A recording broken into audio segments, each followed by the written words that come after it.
भोपाल से खबर, जहां मारपीट के मामले में बीएसपी विधायक को दोषी करार दिया गया। बीएसपी विधायक संजीव कुशवाहा दोषी करार हुए।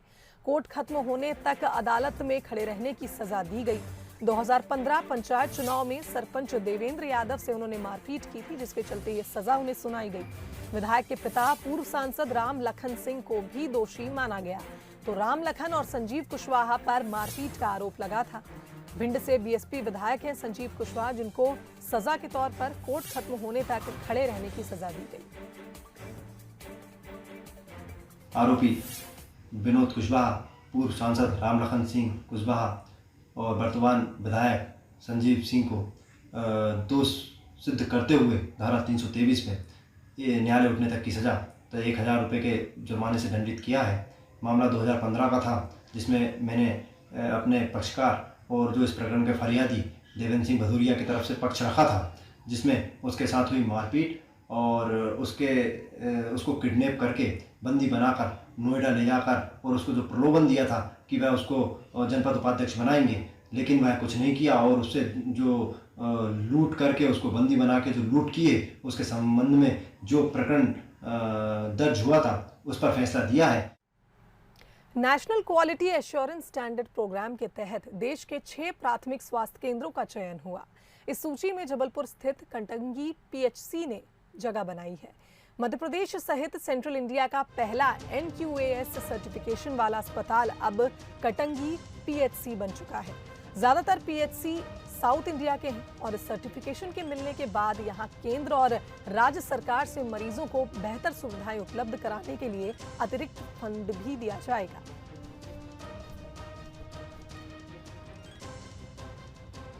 ये संस्था जो सरकारी अस्पताल हैं, जिसमें जिला अस्पताल का एक लेवल है, दूसरा है सिविल अस्पताल, तीसरा होता है सामुदायिक स्वास्थ्य केंद्र और चौथा है प्राथमिक स्वास्थ्य केंद्र। और इस वर्ष से इन्होंने अर्बन प्राइमरी हेल्थ सेंटर को भी शामिल कर लिया है।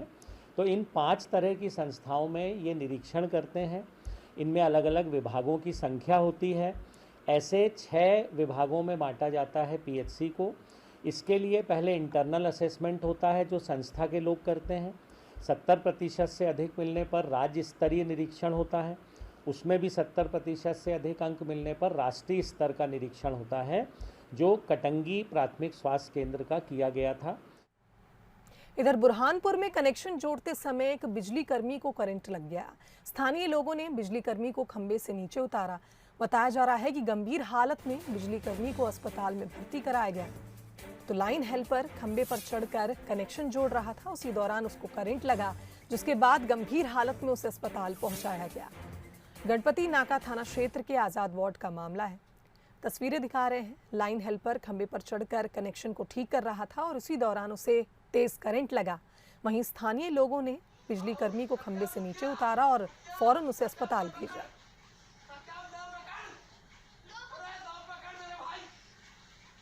तो बुरहानपुर के गणपति नाका थाना क्षेत्र के आजाद वार्ड का ये मामला बताया जा रहा है, जहां एक लाइन हेल्पर खंबे पर चढ़कर कनेक्शन को ठीक कर रहा था।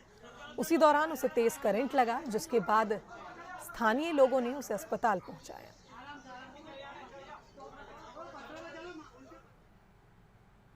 छतरपुर के बक्सवाहा में ASI यानी आर्कोलॉजिकल सर्वे ऑफ इंडिया ने अपना सर्वे पूरा कर लिया। साथ ही इलाके को हीरा खदान के लिए सरकार ने एक निजी कंपनी को लीज पर दिया है, जहां से पुरातात्विक और ऐतिहासिक महत्व की कई चीजें मिली हैं। बक्सवाहा में हजारों साल पुरानी 3 बड़ी रॉक पेंटिंग्स और कलचुरी कालीन मूर्तियां पाई गई हैं। और सर्वे में बक्सवाहा के गांवों में भगवान गणेश और हनुमान जी के अलावा चंदेल और कलचुरी कालीन मूर्तियां भी मिली हैं। चित्रों को सर्वे रिपोर्ट में शामिल किया गया है और इसी के साथ ASI ने अपनी सर्वे रिपोर्ट राज्य सरकार को भी भेज दी है। ASI की यह सर्वे रिपोर्ट NGT और हाईकोर्ट में मामले की सुनवाई से पहले पेश की जानी है।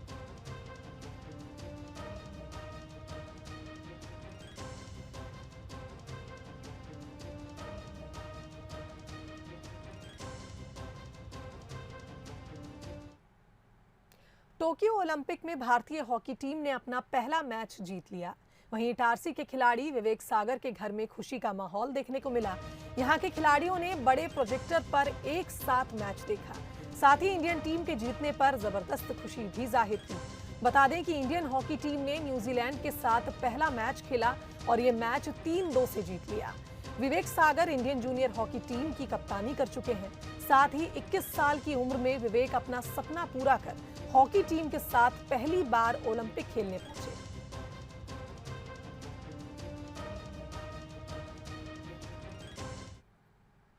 आज का मैच बहुत शानदार रहा।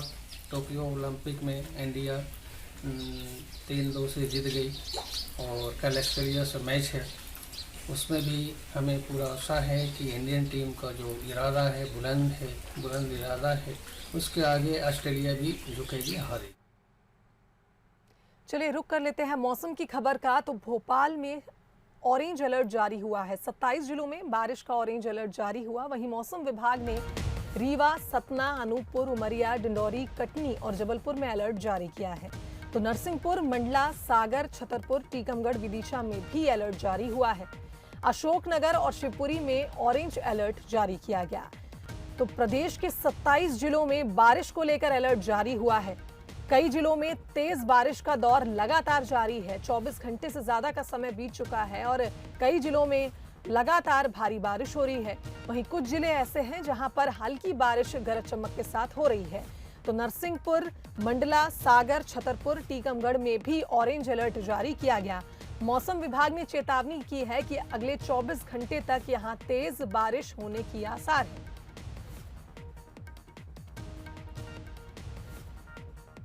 तो अशोकनगर और शिवपुरी में ऑरेंज अलर्ट जारी हुआ है। इधर बैतूल, धार, देवास में भी अलर्ट जारी हुआ है और यहां तेज बारिश देखने को मिल सकती है।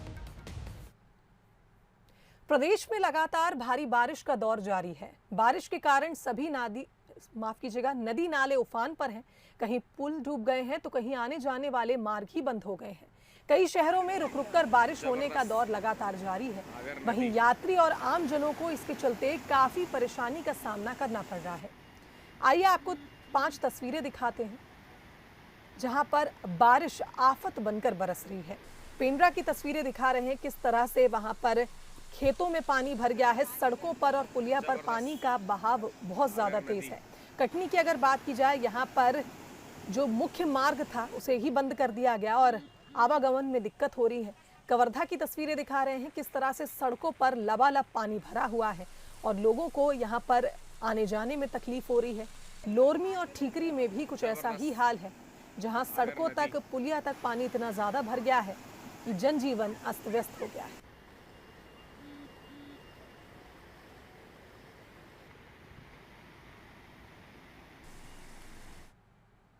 श्योपुर से खबर, जहां पानी के तेज बहाव में यात्री बस फंस गई। कई यात्रियों ने खिड़की से छलांग लगाकर अपनी जान बचाई। बताया जा रहा है कि बस से कूदने के दौरान नाले के तेज बहाव में 4 लोग बह गए। ग्रामीणों ने रेस्क्यू कर लोगों को बचाया। उफनते नाले को पार करने के दौरान ही यह हादसा हुआ है। तो ग्रामीणों की मदद से बस को भी बाहर निकाल लिया गया है। कराहल के बरगवा कस्बे के मीठी नाले की यह घटना बताई जा रही है। तो लगातार तस्वीरें सामने आ रही हैं किस तरह से मुख्य मार्गों पर पानी भरा हुआ है, नदी नाले उफान पर है, जिसके चलते श्योपुर में एक यात्री बस फंस गई। वहीं कुछ यात्री खिड़की से छलांग लगाने लगे और उसी दौरान वो बह भी गए, लेकिन ग्रामीणों की मदद से सभी का रेस्क्यू कर लिया गया और बस को भी बाहर निकाला गया।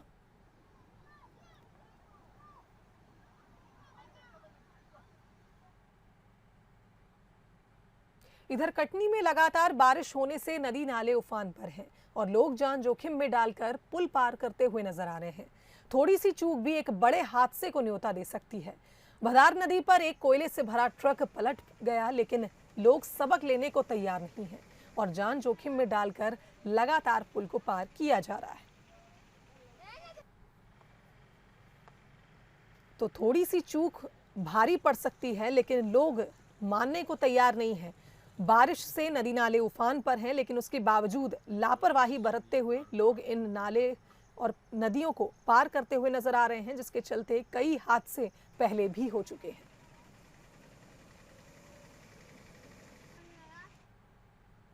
इधर सूरजपुर के धसेड़ी में भारी बारिश के चलते नदी नाले उफान पर हैं।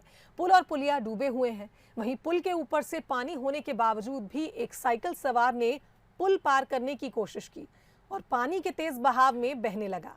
गनीमत रही कि मौके पर लोग मौजूद थे और उन्होंने साइकिल सवार को रस्सी के सहारे सुरक्षित बाहर निकाल लिया। तो लोगों को लगातार अलर्ट किया जा रहा है कि जहां पर नदी नाले उफान पर हैं, जहां पर जलस्तर ज्यादा है, वहां पर वो ना जाएं। और फिर भी लोग मानने को तैयार नहीं हैं और खुद हादसे को न्योता देते हुए लोग यहां नजर आ रहे हैं। उज्जैन से खबर, जहां श्रावण का महीना आज से शुरू होने जा रहा है। महाकाल मंदिर में भस्मारती हुई और श्रद्धालुओं के बिना ही आज की भस्मारती का आयोजन किया गया। तो मंदिर के बाहर भक्तों का तांता लगा हुआ है। श्रावण का महीना आज से शुरू हो रहा है और ऐसे में महाकाल बाबा के दर्शन के लिए इस बार श्रद्धालु मंदिर नहीं पहुंच पाए। भस्मारती में श्रद्धालुओं का आना मना था, तो मंदिर के बाहर ही भक्तों का तांता देखने को मिला। और आज से महादेव के दिन यानी श्रावण का महीना शुरू हो रहा है।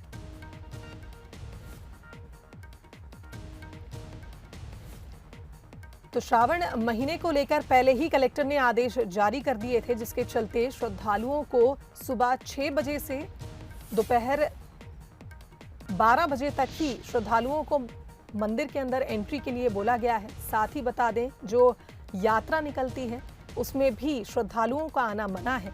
महाकाल मंदिर में आज भस्मारती हुई, लेकिन श्रद्धालुओं के बिना ही इस भस्मारती का आयोजन किया गया।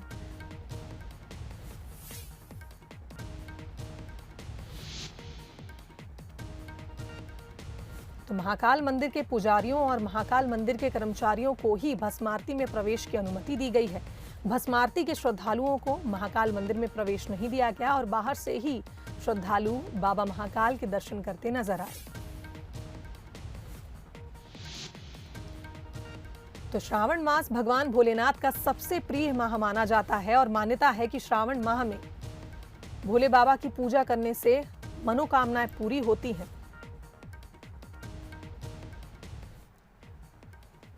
तो इस खबर पर हमारे साथ संवाददाता संतोष फोन लाइन पर जुड़ गए हैं। संतोष, आज से श्रावण महीने की शुरुआत हो रही है, क्या कुछ तस्वीरें उज्जैन में देखने को मिली? खास करके बाबा महाकाल की जो आज भस्मारती हुई, इसमें श्रद्धालुओं का आना मना था, लेकिन श्रद्धालुओं का तांता वहां लगा हुआ था।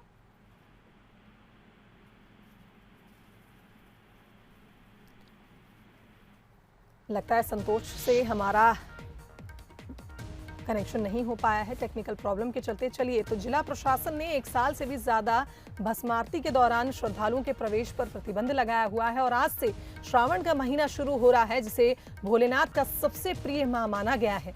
श्रद्धालुओं के बिना ही भस्मारती आज हुई है। मंदिर के बाहर भक्तों का तांता देखने को मिला।